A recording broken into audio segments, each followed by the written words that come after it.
ప్రధానిని కలిసే అవకాశం ఎవరికైనా ఉందన్నారు జగన్. తాను ప్రధానిని కలవడాన్ని టీడీపీ నేతలు తప్పుపట్టడంపై జగన్ తీవ్ర స్థాయిలో ఫైర్ అయ్యారు. ప్రధానమంత్రి కాబట్టి అన్ని పార్టీలకు ఇస్తారు, వీళ్ళు కూడా ఇచ్చారు. ఇస్తే దేనికి పోయారు? మీరు ఏమడిగారు? మీరు స్పెషల్ స్టేటస్ ఇవ్వకపోతే మేము రాజీనామా చేస్తామని చెప్పారా?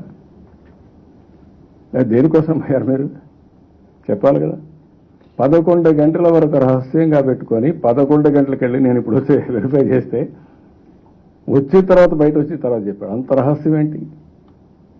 ప్రధానమంత్రి గారు ఎవరు వస్తున్నారు, ఎల్లయ్య వస్తున్నాడా, పుల్లయ్య వస్తున్నాడా ఇంటర్వ్యూలు చెప్పరు. వాళ్ళు పోయేవాడు చెప్పుకుంటాం, నేను ప్రధానమంత్రిని కలుస్తున్నా, ఈ ఇష్యూని కలుస్తున్నానని చెప్పి ప్రధానమంత్రిని కలిసి మళ్ళీ బయట వచ్చి నేను ఈ ఇష్యూ ప్రధానమంత్రికి చెప్పాను, ఆయన మారుగా అన్నారు, చేస్తాననుకుంటున్నాను అని చెప్తాం.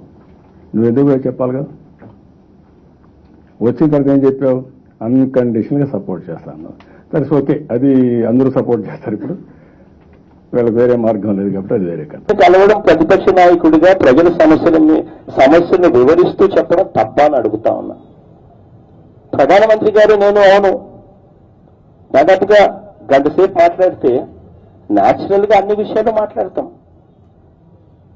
న్యాచురల్ గా ప్రత్యేక హోదా అన్న అంశం ఒక్క సబ్జెక్ట్ మీదనే దాదాపుగా కనీసం అంటే 10-15 నిమిషాలు చెప్పింటాం. ఒకే ఒక్క సబ్జెక్ట్ మీద. స్పెషల్ స్టేటస్, అగ్రి గోల్డ్, మిర్చి రైతులు పడతా ఉన్న అవస్థలు కూడా చంద్రబాబు అవస్థలు కూడా మోడీ గారి దృష్టికి తీసుకొని పోయాం.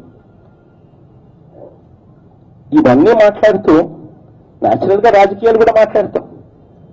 ఏ రకంగా చంద్రబాబు నాయుడు గారు అన్యాయంగా పరిపాలన చేస్తా ఉన్నాడు, ఏ రకంగా రాష్ట్రాన్ని దోచుకొని తింటున్నాడు, ఏ రకంగా NCAER అవినీతి రాష్ట్రాల్లో ఆంధ్ర రాష్ట్రం నెంబర్ 1 అని చెప్పి ఏ రకంగా చెప్పింది, కార్డ్ రిపోర్టు ఏ రకంగా చంద్రబాబు నాయుడు గారి మీద చేసిన ఆరోపణలు ధృవీకరిస్తూ రిపోర్ట్లు ఇచ్చింది, చంద్రబాబు నాయుడు గారి మీద రాజధాని ప్రాంతంలో చంద్రబాబు నాయుడు గారు చేస్తా ఉన్న స్కాములు ఏంటి, అన్నింటి మీద కులంకుశంగా చెప్పినాం.